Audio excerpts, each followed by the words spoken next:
महादेव कहते हैं कि जीतने वाले आपसे अलग नहीं होते। वे बस बार बार हारने के बाद एक बार फिर प्रयास करने की हिम्मत रखते हैं, इसलिए वे अंततः जीत ही जाते हैं। जीतने से पहले आप लोगों से ये उम्मीद ना करें कि वे आपकी प्रशंसा करेंगे। लोग आपकी प्रशंसा तब करेंगे जब उन्हें लाख चुनौतियों के बाद भी जीत कर दिखाएंगे। मुझे लगता था कि मैं जीत जाऊंगा, इसलिए मैंने अपने काम में 100% नहीं दिया और मैं बुरी तरह से फेल हो गया। इसलिए अगर आपको लगे कि आप जीत जाएंगे तो आपको 100% नहीं, अपना 200% देना होगा। यदि आप जीवन में सफल होना चाहते हैं तो बोलने से ज़्यादा लोगों को सुनना शुरू कर दें, क्योंकि हर कामयाब आदमी में बोलने से ज़्यादा सुनने की आदत होती है। अगर आपको लगता है कि आपका सब कुछ बर्बाद हो गया तो आप बेवकूफ़ हैं, क्योंकि आपको ये नहीं पता कि जब तक शरीर में मांस है तब तक कोशिश की जा सकती है। आप हमेशा याद रखिए कि कोई काम छोटा नहीं होता, इसलिए आप छोटे से शुरू करें और उसे बड़ा बनाने का सपना देखें। आज नहीं तो कल आपके परिश्रम से आपका काम छोटे से बड़ा हो जाएगा। आप जीवन में कभी लालची मत बनिए, क्योंकि अक्सर लोगों की असफलता के पीछे उनका लालच ही होता है। इसलिए आप हमेशा अपने काम और उसके परिणाम से संतुष्ट रहिए। आपका जीवन सुख और समृद्धि से भर जाएगा। अमीर बनना उनके लिए आसान हो जाता है जो सही माइंडसेट, सही शब्द और सही योजना के साथ अमीर बनने के लिए मैदान में उतरते हैं। अगर आप जीवन में सुख, शांति और समृद्धि चाहते हैं तो आज से ही आप लोगों की कमियों पर बात करना बंद करें और अपने काम पर ध्यान केंद्रित करें। मैं आपसे वादा करता हूँ कि आपका जीवन सुख, शांति और समृद्धि से भर जाएगा। कल की बात करने वाले आज कुछ नहीं करते, इस तरह से उनका आज और कल दोनों बर्बाद हो जाते हैं। शायद ऐसे लोगों को ये नहीं पता होता कि आज ही कल है, कल ही आज है, कल है ही नहीं। इसलिए आपसे अनुरोध है कि आप कभी भी अपना काम कल पे ना टालें। यदि आप अपने काम में पूरी लगन के साथ लगे हुए हैं तो इससे फर्क नहीं पड़ता कि आपकी किस्मत आपका साथ देगी या नहीं। आप अपना भाग्य खुद तय करते हैं और जीत हासिल करते हैं। अब आपको इस बात पर पूरी तरह से भरोसा कर लेना चाहिए कि जीत किस्मत से नहीं, आपकी ईमानदारी से की गई कोशिश से मिलती है। किस्मत के सहारे चलने वाले हमेशा वही पाते हैं जो किस्मत उन्हें देती है। अगर ज़माना बहुत तेज़ी से भाग रहा है तो आपको ज़माने के साथ नहीं भागना चाहिए, बल्कि अपना खुद का रास्ता बनाना चाहिए ताकि आपकी सफलता पक्की हो सके। यदि ज़माने के साथ भागोगे तो आप कहीं ना कहीं भीड़ में खो जाओगे। सफलता हासिल करने वाले खिलाड़ी उतना ही सोते हैं जितना उन्हें ज़रूरत है, क्योंकि वो जानते हैं कि सफलता हासिल करने के लिए उन्हें सोने से ज़्यादा जागने की ज़रूरत पड़ती है। यदि आप किसी की समस्या को सुलझाना चाहते हैं तो आपको एक बार उस समस्या से ज़रूर गुजरना होगा, क्योंकि बिना गुजरे आप उस समस्या को सुलझा कैसे सकते हैं। हर कोई आराम की ज़िंदगी जीना चाहता है। शायद उन्हें नहीं पता कि आराम की ज़िंदगी वही जीता है जो मुसीबत को हराकर जीतता है और अपने जीवन को आराम लायक बनाता है। सफलता हासिल करने के लिए हमें बहुत मेहनत करने की ज़रूरत होती है और लोग मेहनत करने से बचना चाहते हैं। यदि आप वाकई सफलता हासिल करना चाहते हैं तो आपको मेहनत करने की आदत डालनी होगी, और ये आदत एक दिन में नहीं, बार बार कोशिश करने से पड़ती है। अगर आप में काम करने की आदत है तो आपकी किस्मत को आप पर भरोसा हो जाएगा और आपको वह सब कुछ मिल जाएगा जो आप चाहते हैं। यदि आप मंजिल तक पहुंचना चाहते हैं तो आपको रास्ता तय करना होगा, और उस रास्ते को तय करने के लिए आपकी नज़र मंजिल पर होनी चाहिए, क्योंकि रास्ते तो ऊंचे नीचे भी हो सकते हैं। इस बात को हमेशा याद रखना कि मंजिल तक पहुंचने वाले लोग रास्ते की परवाह नहीं करते। सफलता सिर्फ पढ़ने भर से नहीं, बल्कि पढ़े हुए विषय पर रिसर्च करने से मिलती है। इसलिए आप इस गलतफहमी में ना रहें कि अधिक पढ़ने से सफलता मिलती है। यदि आप सफलता चाहते हैं तो आपको रिसर्च करने के लिए तैयार होना होगा। अगर आप अपना रास्ता बना चुके हैं तो आपको मंजिल की चिंता करने की ज़रूरत नहीं है। बस आपको करना ये है कि आपको अपने बनाए हुए रास्ते पर चलते रहना है। बस चलते रहना है। सिर्फ मौन रहने से हर समस्या का समाधान नहीं निकलता। कभी कभी आपको बोलना भी पड़ता है, जब जाकर लोगों को आपकी बात समझ में आती है। क्या आप भी वर्तमान की स्थिति को लेकर शिकायतें करने के आदी हैं? यदि हाँ, तो आपको सतर्क होने की ज़रूरत है, क्योंकि ऐसा करके आपको कुछ भी हासिल नहीं होगा। आप शिकायत करने के बजाय इससे ऊपर उठने के लिए कुछ करें। यदि आप अपने खर्च काटकर बचाने के आदी हैं, तो आप ये मान लीजिए कि आप कभी भी आर्थिक रूप से स्वतंत्रता नहीं पा पाएंगे। आर्थिक रूप से मजबूत बनने के लिए आपको इनकम बढ़ाने का तरीका ढूंढना होगा। अगर आप ऊंची उड़ान तय करना चाहते हैं, तो आपको गिरने से बिल्कुल भी नहीं डरना चाहिए, बल्कि खुद से ये वादा करना चाहिए कि आप इस बार और ऊंची उड़ान भरेंगे। जिस तरह से आप ये जानते हैं कि आज नहीं तो कल आप मर जाएंगे, फिर भी जीना नहीं छोड़ते, ठीक उसी तरह से हार के डर से जीतने का प्रयास ना छोड़ें। अगर आप अपनी कमियों पर नज़र रखेंगे, तो आप कभी भी अपना सर्वश्रेष्ठ नहीं दे पाएंगे। इसलिए आज से आप अपनी कमियों पर नहीं, अपने अच्छे कर्मों पर ध्यान दें। अगर आप ऐसा करते हैं, तो आपकी कमियां भी अवसर में बदल जाएगी। अगर आप बिना मेहनत के सब कुछ हासिल कर लेना चाहते हैं, तो आपको उन्हें गंवाने के लिए भी तैयार रहना चाहिए, क्योंकि जो कुछ भी आप बिना मेहनत के हासिल करते हैं, उनमें आधार नहीं होता है, इसलिए ज़्यादा समय तक संभल नहीं पाता है। यदि आप जीवन में कुछ बड़ा करना चाहते हैं, तो आपको अपनी सोच का दायरा बढ़ाना होगा। जैसे कि आप जानते हैं कि छोटे पात्र में बड़ी चीज़ें नहीं आती, इसलिए बड़ा सोचो और बड़ा बनो। यदि जीवन में आने वाली समस्याओं को समस्या की तरह देखेंगे, तो यह आपको कभी सफल नहीं होने देगी। अगर आप इन्हें अवसर की तरह देखेंगे, तो आपको सफल होने के लिए कोई रास्ता मिल जाएगा। आरव एक मध्यम वर्गीय परिवार से था। वो पढ़ने में बहुत अच्छा था। उसने 12 क्लास तक लगातार अपने स्कूल में टॉप किया था। उसके परिवार वालों को उस पर गर्व था। उसके माता पिता को यकीन था कि हमारा बच्चा बहुत आगे जाने वाला है। लेकिन 12वीं के बाद आरव कॉलेज में आ गया, तो उसकी पूरी लाइफ ही बदल गई। उसके ऐसे दोस्त बन गए कि वो पहले जैसा आरव नहीं रहा। अब वो पूरा बिगड़ गया था।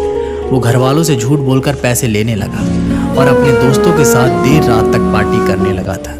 आरव के घर वालों को ये सब समझ में आ रहा था और उन्होंने कई बार आरव को समझाने की भी कोशिश की, लेकिन आरव में कोई भी बदलाव नहीं आया। उल्टा वो घर वालों से कहने लगा कि आप मुझे ज्ञान मत दीजिए, मुझे आपके ज्ञान की कोई ज़रूरत नहीं है, मैं अब बड़ा हो गया हूँ, आप मुझे मेरे तरीके से जीने दीजिए।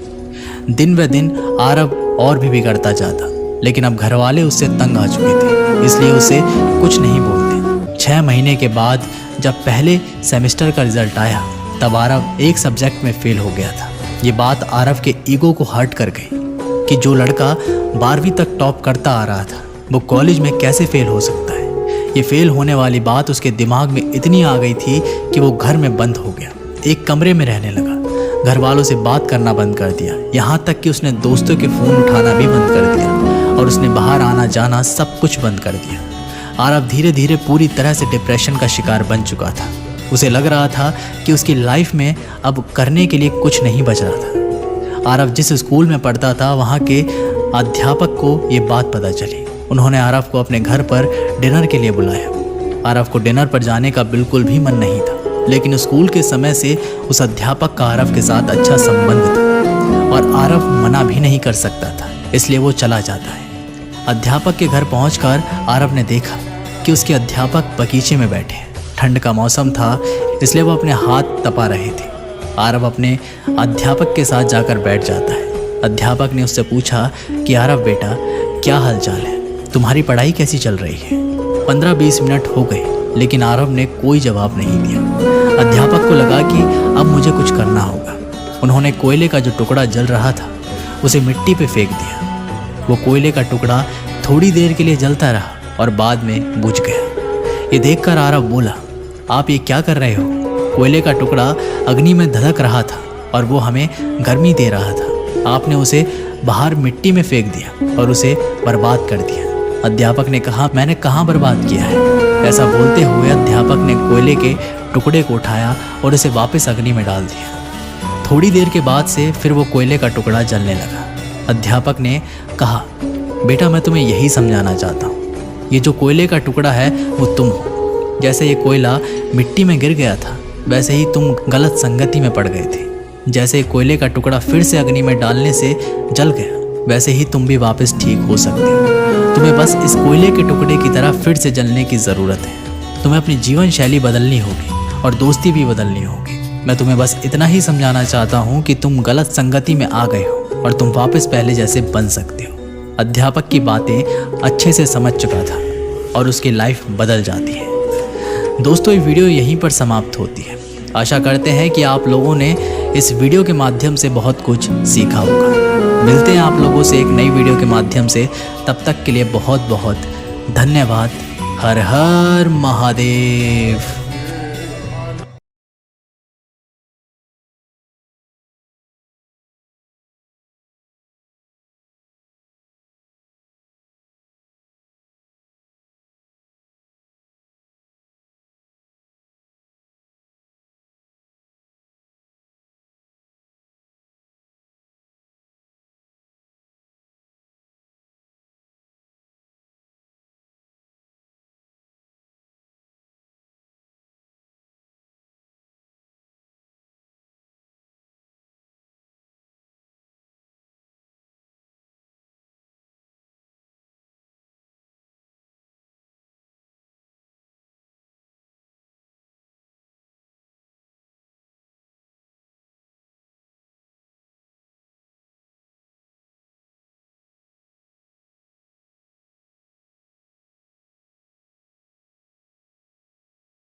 देखो